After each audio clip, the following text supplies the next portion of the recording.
Whoever is building these bombs is an expert crafter, and careful to not leave any DNA behind. Hey, how much you want to bet you can get all these ingredients at Amazon, gang? Tossing bullets out the window, we ain't littering. I flick the switchy on this blicky for that bickering. Yo!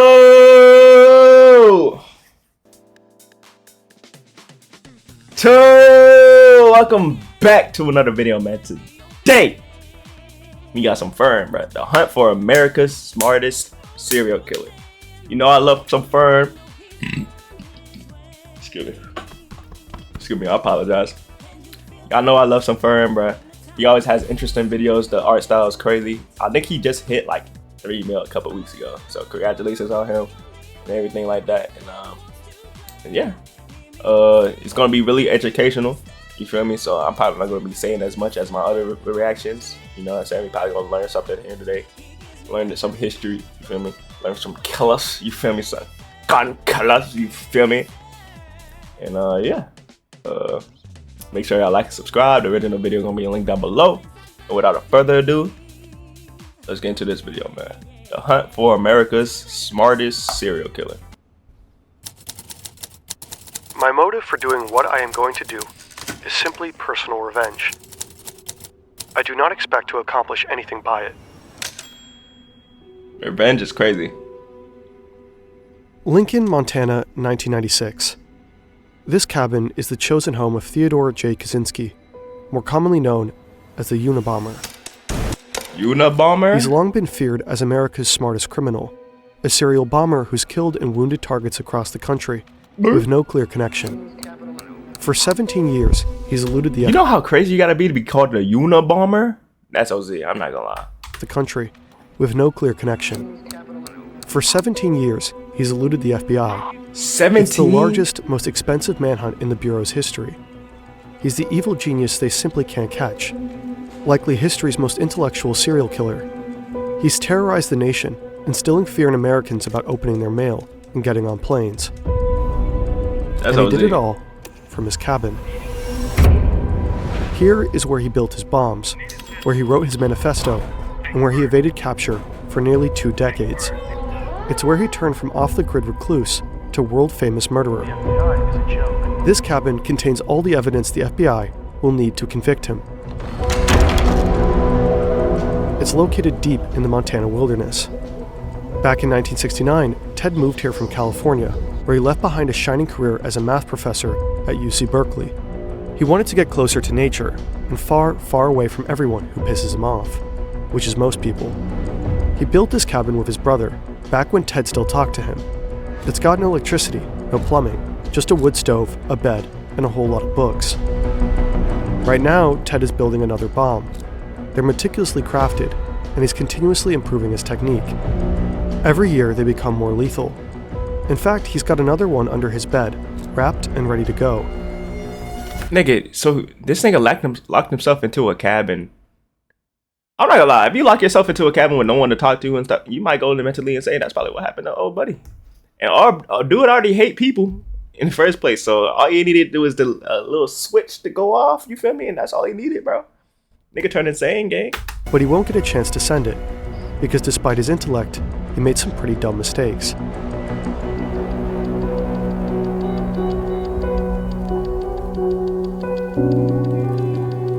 Yo, Fern's, bro, you cannot cap. Fern's videos be OD top. Like, if this shit feel like a movie, gang. Like, yo, I feel like I say that shit every time, but this shit feel like a damn movie, bro. The intro, the cut into the song, and man, Fern, you, nigga. Yeah, I see it. Top notch, nigga. Top notch channel on the YouTubes. You feel me? That's OZ. This shit, you cannot tell me this don't feel like a movie, gang. The music and all that.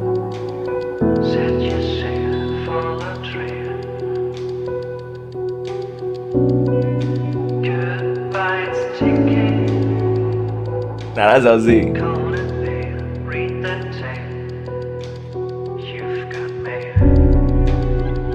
I hope this ain't copyrighted.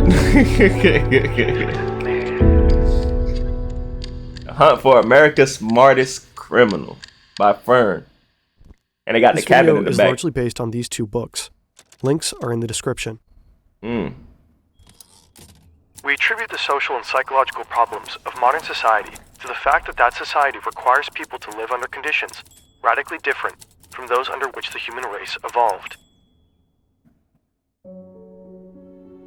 Born in 1942, Ted grows up in a pretty average family in the suburbs of Chicago.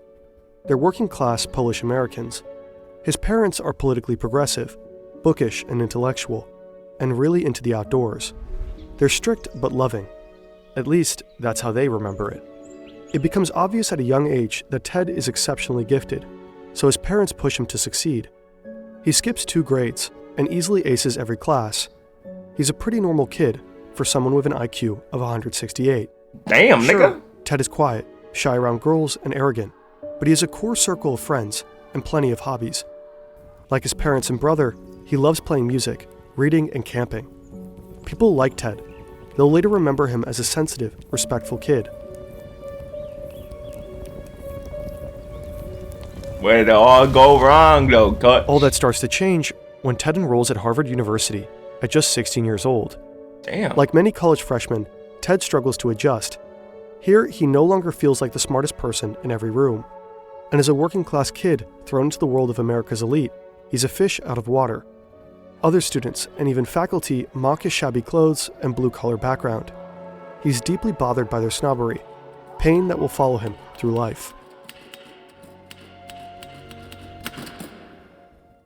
Ted's also just really young, younger than almost everyone else on campus.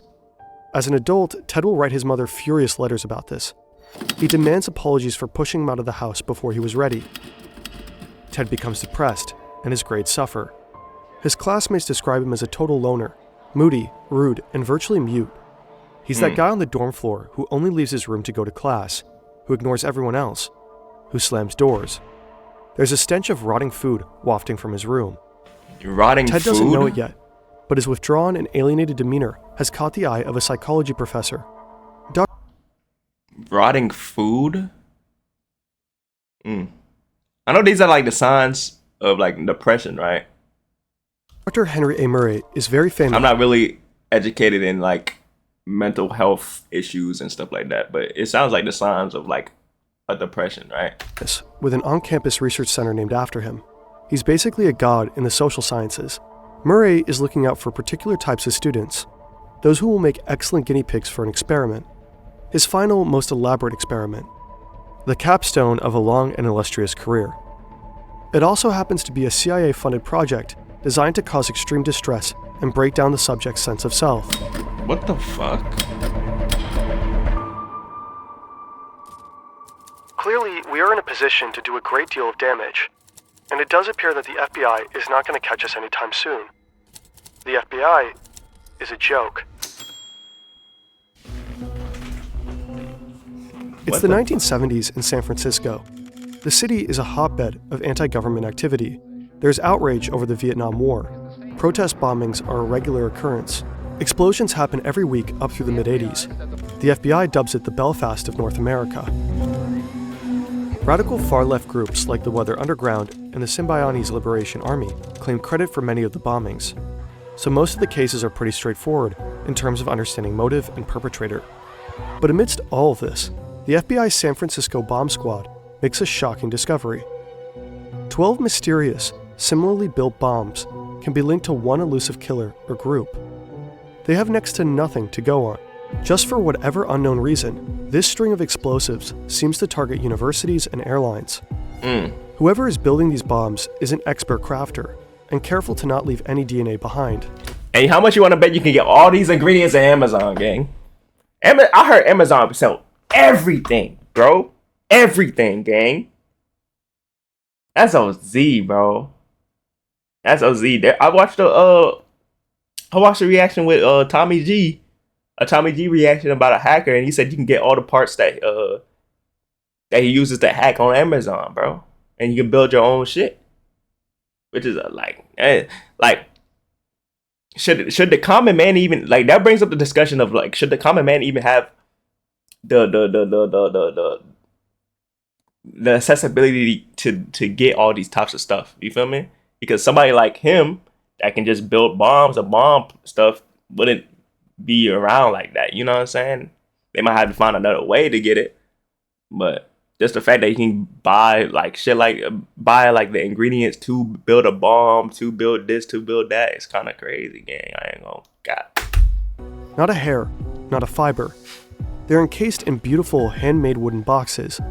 There are no eyewitnesses to the bombings, and no letters from organizations claiming credit.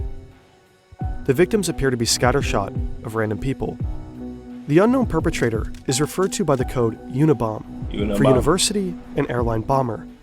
So far, his bombs have killed 1 person and injured 20 others across 5 different states. Unlucky recipients of the Unabomber's early packages include a campus security guard, a handful of graduate students and professors, a secretary, an airline executive, and passengers on a flight from Chicago to DC. Some are injured quite badly. The first death is in 1985, Hugh Scruton, a guy who owned a computer store in Sacramento and was about to get married.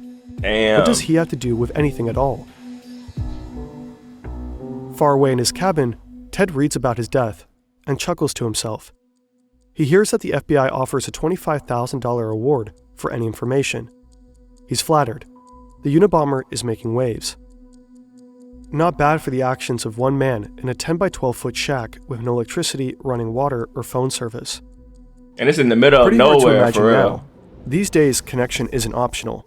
Here comes the ad. But niggas get no, niggas can't get tracked for real like that unless you got like a dog, and you actually like, you can't get tracked unless it's on foot. Like, you know what I'm saying? You can't track them on the internet or whatever. Well, this is like what, the 1970s? So the internet wasn't really that prevalent. So never mind. Forget what I just said. In his cabin, he's got a guarantee in case your device is not compatible. Get your money, Fern. Back to Ted. Here in his cabin, he's got everything he needs. Snowshoes, maps, a homemade chair, a cot, a typewriter, and hundreds of books. Scraps from junkyards and jars of chemicals for making his bombs. Binders and binders full of notes. All kinds of disguises for delivering the bombs, like wigs and sunglasses, and shoes with fake soles. It's crammed to the gills, but meticulously organized. At this point, the FBI has 0 promising leads, and by the end of it all, they'll never actually find the perpetrator themselves. The bomber is always several steps ahead of them. They'll pursue thousands of dead ends, spend hundreds of thousands of taxpayer dollars, and pour countless man-hours into this case. They have no idea why he's targeting the people that he is, but the bombs are so precise, so well crafted. There's gotta be a motive, right? In 1987, there's finally a break in the case. The Unabomber plants a package outside a Salt Lake City computer store, and a lady spots him. He's wearing a gray hoodie, sunglasses, and sporting a mustache. The police create a sketch and post it all around the country. The bombings immediately stop, and for 5 years, nobody hears anything from the Unabomber.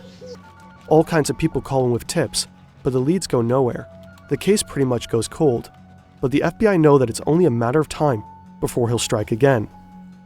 They're sure he's using the time to perfect his bombs. And they're right. In his cabin, Ted is finessing his technique. The upcoming bombs will be a whole lot more lethal. But, as the world will soon find out, he is also busy writing. He doesn't just want his explosives to do the talking. He's crafting a manifesto, one that claims to explain what the mysterious string of bombings is all about. I'm not gonna lie. He probably one of those niggas that just love bombing shit, bro. I ain't gonna have like, boom. You feel me? He might be one of those niggas like they just like. So why you ask him like, so why you start bombing? Cause it's fun, nigga. The fuck? He might be one of those mentally insane niggas, bro. The Technophiles are taking us all on an utterly reckless ride into the unknown. Back at Harvard in 1958, the United States is experiencing huge shifts in culture. Or the experiment that he did, that he got through by his professor, that he got put through by his professor, that's probably what fucked him up for real. Button-up 50s are drawing to a close, and the nation becomes swept up in the space race, the civil rights movement, the sexual revolution, the environmental movement, the explosion of drug culture, And all the while, the Cold War is escalating. The American military is paranoid that communists have developed mind control drugs and brainwashing techniques, and they're eager to catch up. So they're covertly experimenting with ways to manipulate behavior. US intelligence officials are especially interested in developing a perfect truth drug for interrogating enemies, and they believe LSD might be it. But they're also testing a wide range of ways that psychological manipulation could bend the will of anyone to do whatever the US military wants. They've even enlisted help from the Nazi scientists who experimented on Dachau inmates with hallucinogens and interrogation methods. The military illegally smuggles these war criminals over to get their advice on brainwashing, as part of Operation Paperclip. Oh, this remind me of the I'm gonna stop pausing though. This remind me of those that Call of Duty. Y'all know that what Call of Duty that is when Buddy was like brainwashed. Oh, what was his name, bro? Y'all know what if y'all play Call of Duty, y'all know which Call of Duty I'm talking about. When he was brainwashed and he was strapped on a chair and they were trying to tell him like, what do you remember and shit like that. It was like they need to get like codes out of his they need to get the codes from like I think the Soviet Union or something like that. And he had to remember, but he was trying to fight like what's actually real and what he was brainwashed to think and stuff like that. Y'all know if y'all play Call of Duty, y'all know what Call of Duty I'm talking about. Over the course of at least 11 years, thousands of Americans are subjected. Then he beginning flat, like the numbers be flashing on his mind as you're playing. You feel me? That Call of Duty, like that Call of Duty story mode was OD. I ain't gonna cap. Over the course of at least 11 years, thousands of Americans are subjected to unethical psychological experiments that include sensory deprivation, hallucinogenic drugs dosed without consent, subliminal messaging, hypnosis, electroshock therapy, and even ice pick lobotomies. And that's just the stuff we know about. When the project becomes public knowledge in the 1970s, the CIA director orders most of the records to be destroyed. The program is codenamed MKUltra. Many of the test subjects are vulnerable populations, like prisoners and hospital inmates, but also students. Students are prime subjects for these experiments because of their frequent contact with professors who play a big part in MKUltra. Some of the professors know the role they play. Many don't. During the post-war period, the CIA becomes the largest employer of college professors, and the military is by far the biggest source of funding for psychological research. Professors acted as consultants and researchers for military-backed projects. They used their status to encourage their students to participate in experiments, often involving drugs like LSD. Afterwards, they reported back to the government. Harvard becomes heavily involved in Army-sponsored studies. One of the CIA's main men on campus is the superstar psych professor, Henry Murray. Murray is well known for his studies of personality, and since the CIA's beginnings, his theories have influenced how they recruit new agents and how they interrogate suspects. When Murray and young Ted Kaczynski cross paths, Murray is at the end of his career, and he recruits Ted for his final, most elaborate experiments. They're meant to assess the effects of stress and harsh interrogation on gifted male students. Murray wants to know, what will it take to break an educated, intelligent man? The setup is simple. Ted and 21 other students are asked to write an essay about their most deep-seated beliefs. Then they're told they'll discuss their beliefs with a fellow undergrad. The experiment aims to compare the effects of stress on college men who seem psychologically healthy and well-adjusted, with students who seem alienated, pessimistic, and lacking in identity. Ted is most likely recruited for the second group because he's showing signs of depression. Ted's personal essay stands out as the most pessimistic of them all. It suggests that he was already vulnerable before the abusive test began. He is also the youngest and the poorest in the group. The students are told this exercise is just to study different personalities. In truth, now the real experiment begins. The essays are handed to lawyers trained in manipulation, who are instructed to attack the values expressed in them. The students endure harsh interrogations in brightly lit rooms. They face calculated personal critiques designed to humiliate and erode their sense of self. What the they do this shit in universities, gang? Good thing I was only in that shit for like 3 weeks, bro, and I left. But I knew college was not for me. I ain't gonna cut, bro. But damn, like. All the while, electrodes monitor their stress responses.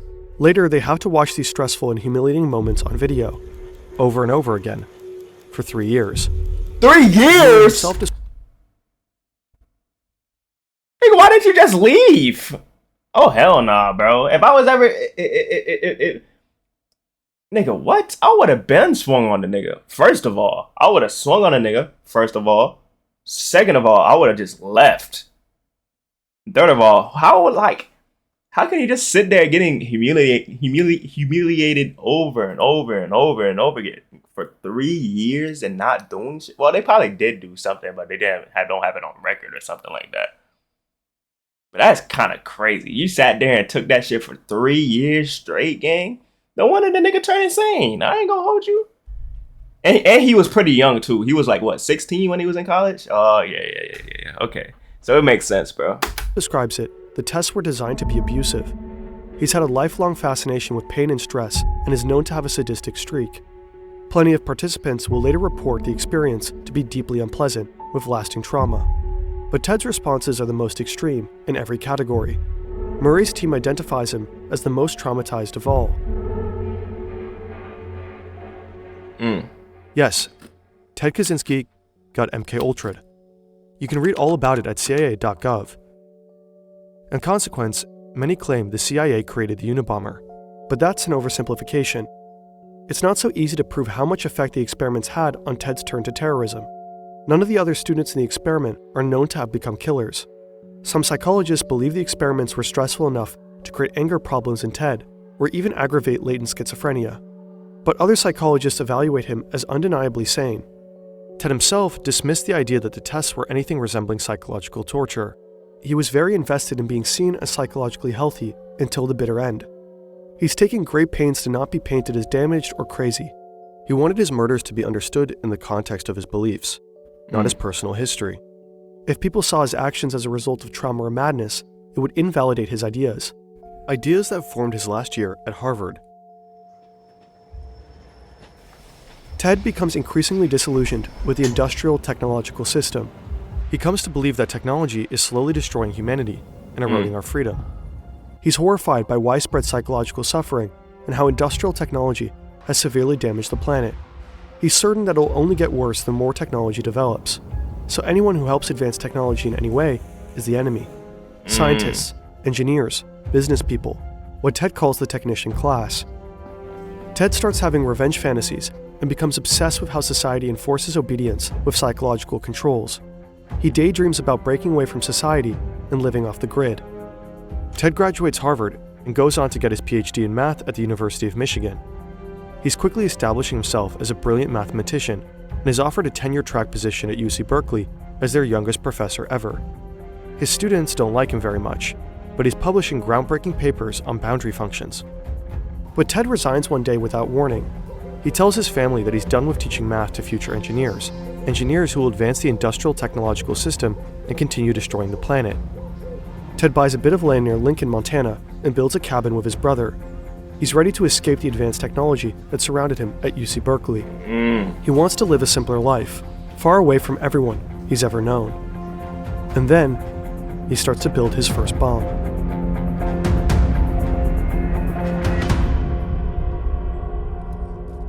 Through our bombings, we hope to promote social instability, an industrial society, propagate anti-industrial ideas, and give encouragement to those who hate the industrial system. In 1993, the Unabomber strikes twice after a 6-year hiatus. Two prominent researchers, a computer scientist and a geneticist, receive packages the size of a VHS tape. But I'm not gonna lie though, like,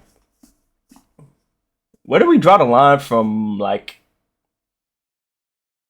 I don't know, like military warfare? Like, where do we draw the line from military warfare and just doing the right thing, like, for humankind? Like, there's no way you should be doing experiments for mind control though. Like, that's, you know how deep that shit is, bro? To, like, you need to do experiments for mind control just to get up on another country and during a war.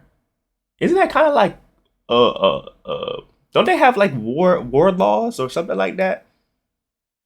Or something like that? Yeah, you can't break war laws or something. That should be considered a war law, bro. The bombs detonate upon opening. Damn! And both professors are badly injured. Shortly after, the New York Times receives a typewritten letter. It claims credit for the bombs and says the public should expect more to come. In 1994 and 1995, the Unabomber succeeds in killing 2 people with his mail bombs, an advertising executive, and a forestry lobbyist. As feared, his explosives have become notably more sophisticated. Bombings are usually accompanied with demands for money or some kind of action. What made the Unabomber so difficult to understand and to find is that his bombs never came with any requests. They seem to be built only to cause fear, injury, and death.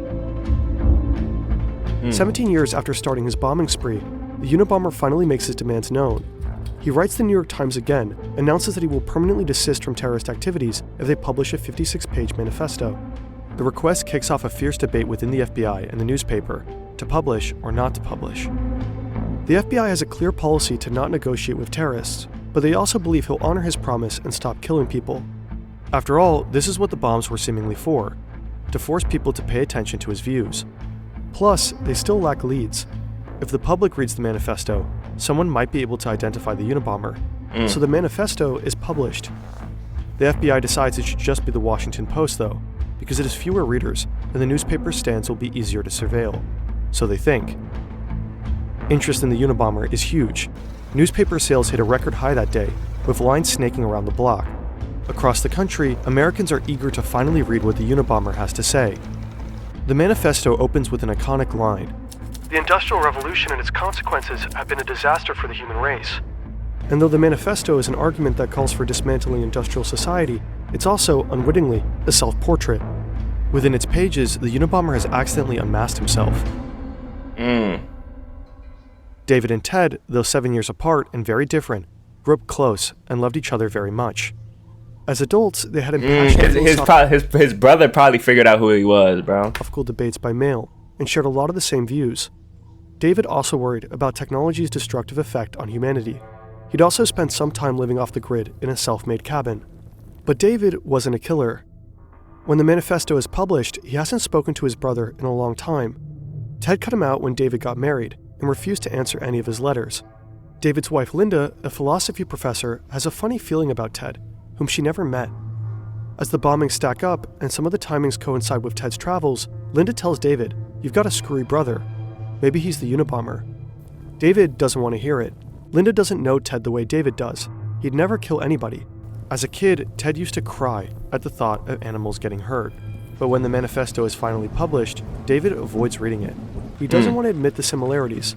That, like the Unabomber, Ted is an excellent carpenter, and that he had a lifelong fascination with explosives, and that some of the dates match up perfectly with Ted's travels. That nigga, he was delusional, bro. He didn't want to face the music, gang. Your brother a killer, gang. Your brother a cold brother killer, gang. You better answer that phone, gang. Everybody has on everything. David only reads it when Linda insists. His jaw literally drops from the first few lines. The killer, like Ted, also hates technology. As it continues, David recognizes idiosyncratic word choices and logical arguments that Ted uses all the time. There is no escaping the truth. Ted is the Unabomber. So after some moral qualms about betraying his brother, David alerts the FBI.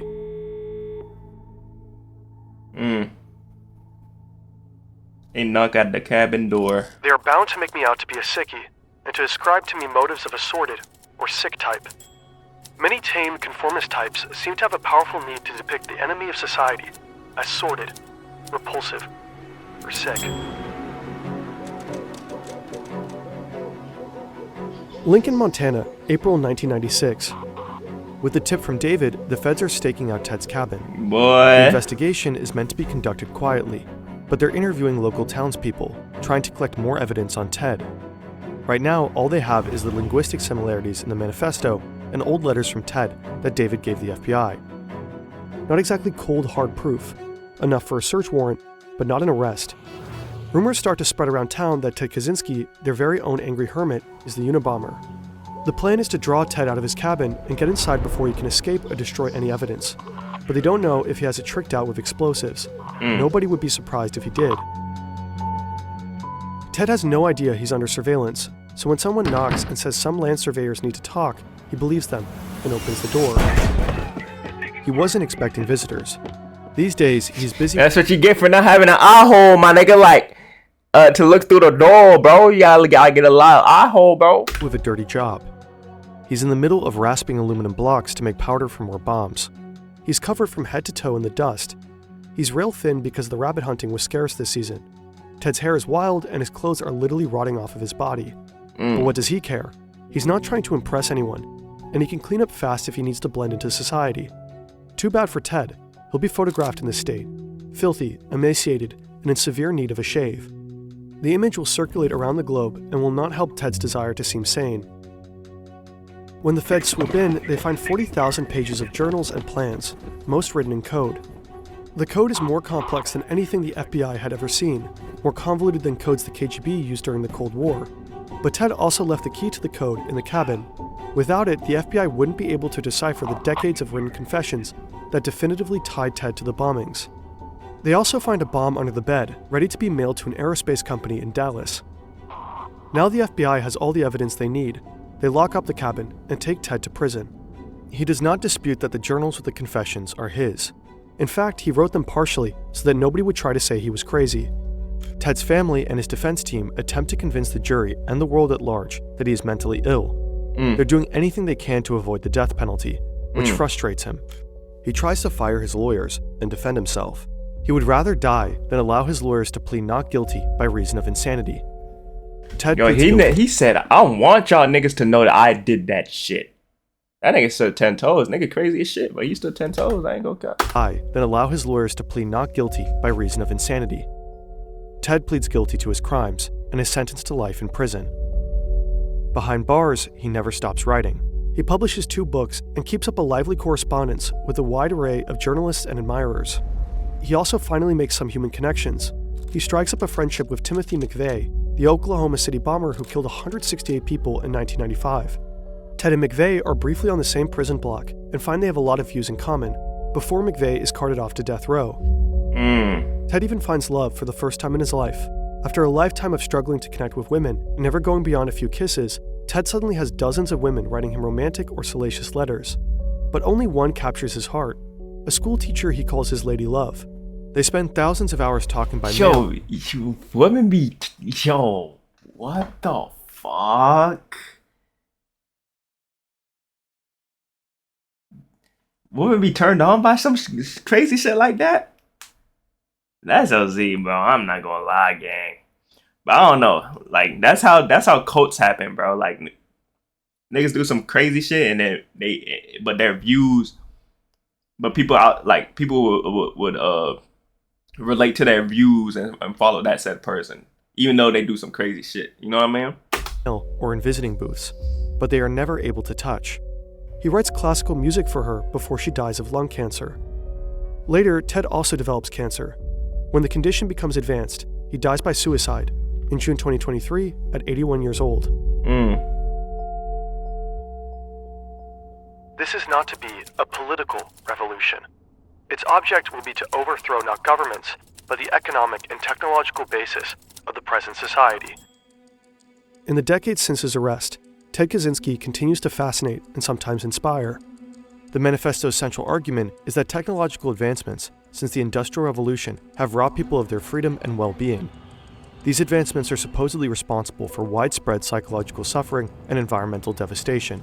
It's a revolutionary call to dismantle industrial society altogether and warns that technology will inevitably overpower human autonomy. Many of Kaczynski's observations in the manifesto are... And it's crazy because he's not wrong. In terms of what he's saying, he's not wrong, bro. Because think about it, bro. It's, like, even the stuff that I'm doing, like recording and stuff like that, it's taking over it. Like, it's the new, like, it's taking over the new jobs. There's robots now. It's like, I don't know, bro. Like, this shit, I could really go deep into this junk, but I don't want this video to be like an hour long. But he's not wrong. Just the way that he went about it is obviously wrong. Bombing niggas, like, okay, you bombed a few schools or whatnot. Like, okay, well, what does that change? You know what I mean? True. Some of his predictions are prescient, and a lot of the grievances are understandable. It's not hard to find people who are also frustrated with surveillance or sad about environmental destruction. At the time of his capture, Time magazine wrote, "There's a little bit of the Unabomber in most of us." Nowadays, Ted Kaczynski continues to find admirers online, from teens on TikTok, depressed about climate change, half-ironically saluting Uncle Ted, to the extreme right mass murderer, Anders Breivik, who heavily quoted Kaczynski's industrial society in his own manifesto. But even if most people can find parts in the manifesto they agree with, most people are not willing to kill. Kaczynski knew that most people would be repelled by his crimes, but committed them anyway. Those who find the ideas compelling might want to check out Xllout, the thinker whose ideas most inspired the manifesto. The philosopher never advocated killing. They also should check out Ted Kaczynski's diaries. They lay bare the personal motivations that drove the Unabomber, beyond the manifesto that was polished for public consumption. Technological society really did seem to anger Ted, but Ted was also very, very angry, in general. In his diary, Ted Kaczynski writes that he was happy to kill innocent civilians. He took pleasure in causing people pain. He killed at least 9 dogs just because they barked too loud. He hated leftists, he hated doctors, he hated women. He fantasized about killing them just for rejecting him. He fantasized about killing his neighbors just because they annoyed him, including a toddler. He condemned technology as slavery and glorified simpler times that ran on actual slavery. Kaczynski wasn't even much of an environmentalist. He made fun of them in his diaries. He littered proudly. He poached illegally. He logged unprotected lands. You might get the sense that he only used environmentalism as a post hoc justification for his murders. A cynic who identified ecological concerns as the most acceptable excuse for killing. Yeah. I'm not gonna lie, bro. Fern, I ain't gonna lie, bro. Keep up the good work, gang. This shit felt like a damn movie, gang. Like now damn. Now the question is,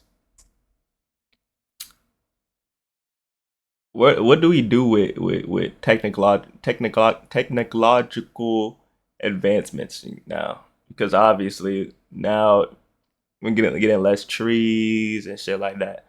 It's so much shit, bro. I don't know, bro. But you just got like everything is not just black and white, bro. It's always a gray area in every single thing that you do. You know what I mean? So damn, that shit really got me thinking now, bro. I ain't gonna cap. But that's the video, y'all. Make sure y'all like and subscribe. The original video gonna be linked down below. And without no further ado, I'll see y'all in the next video, man.